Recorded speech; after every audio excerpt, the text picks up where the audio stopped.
ಕಡೆಯಿಂದ food delivery ಮಾಡಕೊಂಡೇವ್ರಿ. ಯಾಕಂದ್ರೆ 4 family ಯಾರು ಇರ್ತಾರಲ್ಲ ಅಲ್ಲಿ ನಮ್ಮ ಕಡೆಯಿಂದ ಸ್ವಲ್ಪ ಊಟ ಹೋಗುತ್ತೈತಿ, ಅದು ಕೊಡಕ್ಕೆ ಹೊಂಟೇವ್ರಿ.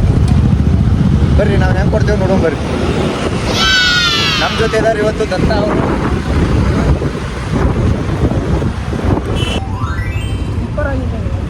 ಏನಾಯ್ತು ಅದು ಟ್ರಾಫಿಕ್ ಐತ್ರಿ.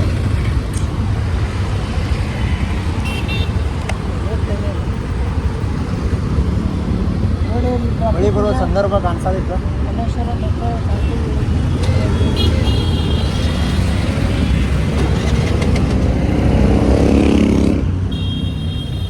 ನೋಡಿಯಪ್ಪ ಏನೋ ಒಬ್ಬದೇನು ಏನಪ್ಪ ಇವನು ಸಡನ್ನಾಗಿ ವಿಡಿಯೋ ಮಾಡತ್ತಾನೆ ಅಂತೇಳಿ ಅನ್ಕೋಕೆ ಹೋಗ್ಬೇಡ್ರಿ.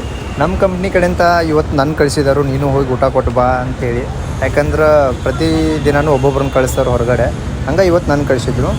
ಬಟ್ ಆ್ಯಕ್ಚುಲಿ ಹೇಳ್ಬೇಕಂದ್ರೆ ನನಗೂ ಟೈಮ್ ಸಿಗೋಲ್ಲ, ಕೆಲಸ ಡ್ಯೂಟಿ ಮೇಲೆ ಇರ್ತೀನಲ್ಲ. ಸೊ ಇವತ್ತು 1 hour ನಂಗೆ ಟೈಮ್ ಸಿಕ್ತು. ನನಗೂ ಏನಾದರೂ ವಿಡಿಯೋ ಮಾಡಬೇಕು, ಕಂಟೆಂಟ್ ಮಾಡಬೇಕು ಹೊಸದಾಗಿ ಅಂಥೇಳಿ ವಿಡಿಯೋ ಸ್ಟಾರ್ಟ್ ಮಾಡಿದೆ. ಎಲ್ರಿಗೂ ಸಪೋರ್ಟ್ ಮಾಡೋ ಥರ ನನಗೂ ಸಪೋರ್ಟ್ ಮಾಡಿ, ಹಂಗೆ ನನ್ನ ಚಾನಲ್ನು ಸಬ್ಸ್ಕ್ರೈಬ್ ಮಾಡಿರಿ. ಇನ್ನೊಂದು ಹೇಳ್ಬೇಕಂತಂದ್ರೆ ನಮ್ಮ ಕಂಪ್ನಿ ಕಡೆಯಿಂದ ಎಷ್ಟು ಸಹಾಯ ಆಗ್ತೈತಲ್ಲ ಅಷ್ಟು ಸಹಾಯ ನಾವು ಮಾಡ್ತೇವೆ. ಯಾಕಂದ್ರೆ ನಾನು ಹೇಳ್ಕೊಬೋದು ಒಳ್ಳೆ ಕಂಪ್ನಿಯಲ್ಲಿ ಕೆಲಸ ಮಾಡತ್ತೀನಿ ಅಂತೇಳಿ. ಅದೇ ರೀತಿ ನಾನು ವಾಪಸ್ ಬರಬೇಕಾದ್ರೆ ನಾವು ಹೋಗಿರೋ ರೂಟ್ ಮರ್ತ್ವಿ. ರಿಟರ್ನ್ ಬರಬೇಕಾದ್ರೆ ನಮ್ಗೆ ಆ ರೂಟ್ ಗೊತ್ತಾಗಲಿಲ್ಲ. ಹೆಂಗೋ ಲೊಕೇಶನ್ ಹಾಕಿ ನಮ್ಮ ಕಂಪ್ನಿಗೆ ಮತ್ತೆ ವಾಪಸ್ ಬಂದ್ವಿ. ಫುಡ್ ಕೊಟ್ಟಿರೋದು ವಿಡಿಯೋ ಹಾಕಬೇಕಂದ್ರೆ ನನ್ನ ಮನಸ್ಸು ಒಪ್ಪಲಿಲ್ಲ. ಸೊ ಅದಕ್ಕೆ ನೆಕ್ಸ್ಟ್ ವಿಡಿಯೋ ಟ್ರೈ ಮಾಡ್ತೀನಿ.